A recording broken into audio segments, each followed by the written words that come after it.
How to fix Facebook Messenger voice message no sound on any Android phone problem.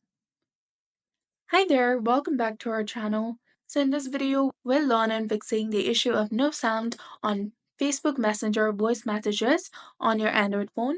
So now let's get started. First of all, you need to go ahead and open your system settings on your phone. Scroll all the way down and go to apps. From here, simply search for Messenger application. Now once you find it, again scroll down and go to storage.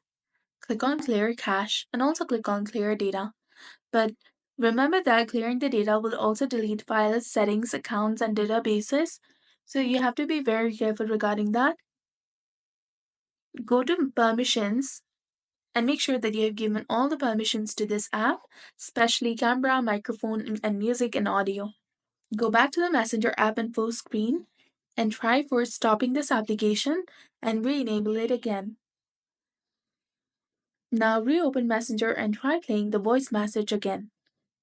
This should definitely help you fix the problem. If it does not, try updating the app and then uninstall it and reinstall it on your device, restart your device, and then reopen the Messenger application. So that's all for this video. I hope you found this video informative. If you did, don't forget to like, comment, share, and subscribe to our channel for more amazing tips and tutorials. Thanks for watching. See you in the next one.